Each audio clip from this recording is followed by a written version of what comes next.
Les services financiers, la trésorerie pairie générale de Yaoundé, qui étaient censés, comme tous les autres services, notamment Elecam, être là jusqu'à minuit, eh bien, sont partis depuis au moins 23 heures. Au moins. Parce que mes équipes qui sont rendues là-bas pour régler la caution, eh bien, sont arrivées et ont constaté que eh bien, ces personnels de la trésorerie pairie générale de Yaoundé étaient partis. Le dossier a été déposé. Dans toutes ses composantes, il a été déposé et il est complet. Le seul élément qu'il était question de compléter, et nous avions très largement le temps de le faire, est donc l'élément caution. Il n'est pas possible d'avoir 300 signatures. Je viens du terrain et à Bamenda, c'est la guerre, comme vous le savez. À Boya, il n'est pas possible d'évoluer, jeunes gens, je vous le dis, j'en viens. À l'extrême nord, bien évidemment, les attentats sont quotidiens, monnaie courante. Il n'est pas possible à quelqu'un d'être candidat au Cameroun.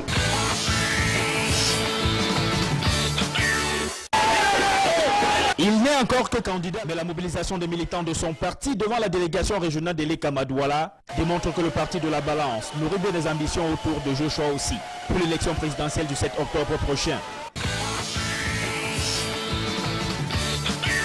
Les militants, supporters, sympathisants et fans du parti politique Univers ainsi que du mouvement 11 millions de citoyens sont sortis en masse à travers des chants, des cris, des youyou. Ils ont réservé un accueil chaleureux à Cabral Libi, candidat à l'élection présidentielle du 7 octobre 2018 au Cameroun.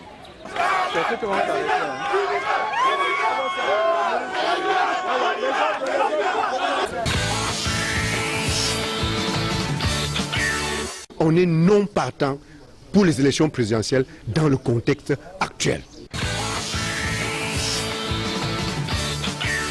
C'est maintenant que le crack entre en politique parce que nous avons compris qu'il faut retrousser les manches, il faut s'armer de patience, s'armer de volonté pour aller vers les Camerounais et chercher à les convaincre à la fois à la compréhension de notre projet, mais aussi à ce qu'ils puissent s'intéresser à la chose politique. Il y a les élections présidentielles qui sont annoncées.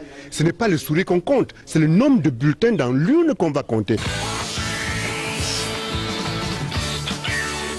Le mouvement pour la renaissance du Cameroun traîne le président de l'Assemblée nationale ainsi que 4 de ses soldats devant le tribunal militaire. Une action qui intervient en réponse aux actes de violence posés samedi 14 juillet à Maroua dans l'extrême nord contre les militants de ce parti politique. En effet, dans la plainte rédigée le 19 juillet dernier et signée de maître Emmanuel Sim, les faits sont clairs et dénoncent des actes de destruction, de terrorisme, d'apologie et autres. Le samedi 14 juillet 2018, M. Kavaye Djibril, président de l'Assemblée nationale, agissant en crime flagrant à la tête de 4 personnes susvisées et d'une horde de voyous, a procédé devant les caméras et en joie à la mise à feu des t-shirts, pancartes, écharpes et autres gadgets précédemment arrachés par des violences et voies de fait à des militants du MRC et appartenant à ce parti politique. La commission était à peu d'œuvre et elle était disponible pour recevoir toutes les candidatures qui venaient à elle.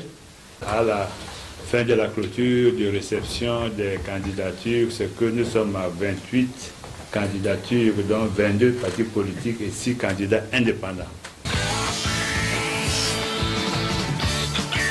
Notre rôle, effectivement, vous l'avez si bien dit, la direction générale, c'est de recevoir les candidatures de ceux qui postulent à la magistrature suprême de notre pays. Et notre rôle est de les recevoir tout simplement. Nous les transmettons maintenant au conseil électoral qui doit les examiner à la lumière de la loi. Il nous incombe actuellement, nous le conseil électoral, de recevoir les 10 dossiers afin de les examiner et prendre les actes qui s'imposent conformément à la loi. Je vous invite donc par conséquent à davantage de rigueur et à plus d'engagement au cours de ces travaux pour faire primer la sérénité qui nous a toujours caractérisés afin de projeter notre pays vers l'avant. Le choix de Douala est tout à fait naturel. Elekam est à Deido. Deido, c'est ma base. Je suis député de Voury-Centre. C'est le cœur de Voury-Centre ici. Je ne me voyais pas en train d'aller déposer ma candidature ailleurs. Je suis honoré ce jour d'être accompagné par le président national du parti qui vient devant vous me donner le témoin pour continuer cette bataille pour libérer ce pays. Et ça démontre à merveille que le 7 octobre sera un référendum générationnel. C'est le 21 juin que le délai imposait la convocation du corps électoral pour les législatives et le 27 juin pour les municipales. Mais le chef de l'État a plutôt promulgué le 11 juillet une loi pour la prorogation. Je crois qu'il a réussi son coup. Il va contrôler maintenant les députés et les conseillers municipaux dont la légitimité relève de son décret. Au Cameroun, il y a 3 majorités.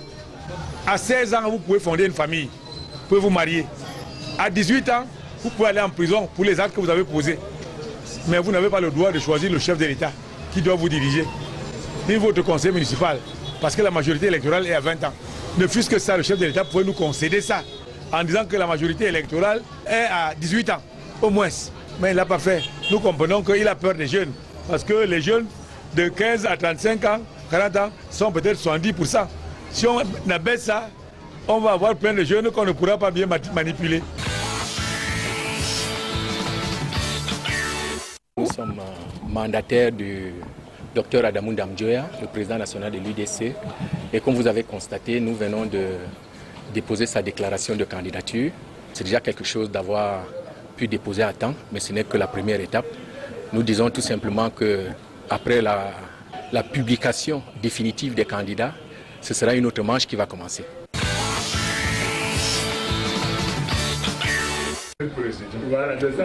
Garga Aman Adji n'a pas envoyé ses émissaires. Le président de l'Alliance pour la démocratie et le développement, ADD, en personne, est allé déposer son dossier de candidature à Elekam. Pour sa énième tentative, Garga Aman Adji se présente comme le candidat de l'intégrité et de l'efficacité, de la compétence et de l'expérience, de la vérité et de la justice. Nous avons dit depuis des mois que 1000 élections aujourd'hui ne valent pas la solution politique et durable de la crise anglophone. Et que, au vu de ce qu'on voit, les intentions, les motivations, les objectifs de la plupart des candidats ne nous incitent pas à rentrer dans ce cafouillis. Nous avons adopté une autre posture, à savoir utiliser cette campagne pour éclairer l'opinion sur les enjeux de l'heure. Utiliser cette campagne pour disqualifier ceux qui n'y sont pas pour l'intérêt du Cameroun et permettre à ce que, au moins à la sortie de la campagne électorale, la Cameroun soit plus édifiée sur les intentions, les orientations, les motivations des uns et des autres. Il est un peu plus de 8 heures ce mercredi 18 juillet 2018 lorsque ce camion semi-remorque, conduit parti de Douala aux environs de 2 heures du matin et transportant plusieurs tonnes de ciment, finissait sa course à l'entrée de la ville de Banganté. Sur les lieux, les forces de maintien de l'ordre, aidés par de bonnes volontés, font des pieds et des mains pour non seulement libérer la chaussée, mais aussi et surtout sécuriser les restes de marchandises. Les gens vont aux élections sachant bien que tout est vicié et ils ne dénoncent rien. Et on a cité Kawala parce qu'elle, au moins, elle a dit que tant qu'il y a la guerre, tant qu'il y a ceci, je ne vais pas aux élections. On demande de cesser le feu. Donc, ce que DC recommande, c'est que le discours cesse d'être un discours de guerre. Et comme la guerre est devenue asymétrique, est-ce que ce sont encore les rebelles ambazoniens qui font tout ça. Parce que, chemin faisant, même les bandits peuvent profiter pour entrer dans la danse. Parce que les Ambazoniens, nous dit-on, veulent une république, l'Ambazonie. Quand ils vont à Fongo Tongo, c'est encore l'Ambazonie là-bas. Nous avons ramené toutes les pièces qu'exige la loi. Nous sommes même allés un peu au-delà, en fournissant un certain nombre de pièces qui attestent d'un certain nombre de choses, parce que la loi dit qu'il faut justifier d'une résidence permanente de 12 mois au moins. Donc nous avons dû produire en plus un certificat de domicile obtenu auprès des autorités de la décentralisation consacrée. Nous avons même donné l'original de notre cautionnement en plus de l'original du certificat de versement. Nous avons même en plus donné l'attestation de notre inscription ou de mon inscription sur les listes électorales. Donc voilà, nous pensons qu'au regard de la lettre du code électoral, nous avons fourni toutes les pièces. La plainte est adressée au commissaire du gouvernement près du tribunal militaire de Yaoundé et cite les noms du président de l'Assemblée nationale Kavaye Yegedi Bril ainsi que ceux de 4 autres personnes, dont le ministre Mounouna Futsu, Yaouba Abdoulaye, Taïga et Adoum Gargoum. Une plainte dans laquelle il précise que l'acte, bien que violent, est le résultat d'une préméditation et d'une conspiration.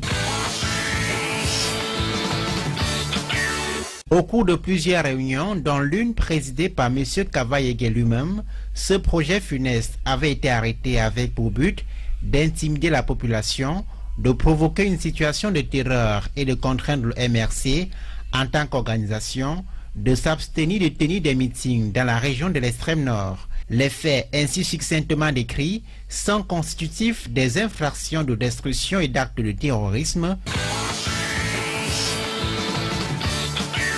Et cela ramène à quelque chose de fondamental qui est diabolique, qui est qu'on a renvoyé les élections législatives et parlementaires pour après les élections présidentielles. Vous allez voir l'astuce. Pourquoi? Parce qu'il faut avoir un élu pour ne pas consacrer à l'usage des 300 signatures. Tous les notables, mettez de grosses guillemets sur notables, que vous sollicitez, vous disent qu'ils sont sénateurs ou présidents des sections. Au-delà de ça, une loi depuis 2 ans leur donne un salaire de 500 000 francs par mois pour les chefs de premier degré. Donc, ils sont des assujettis de l'administration.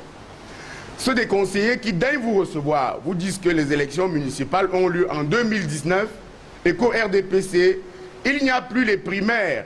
On choisit les candidats par sélection, par étude du dossier. Du coup, s'il vous signe votre papier pour que vous talendiez son candidat, eh bien, lui ne sera plus conseiller municipal, ce qui est humainement compréhensible. C'est pareil pour les députés.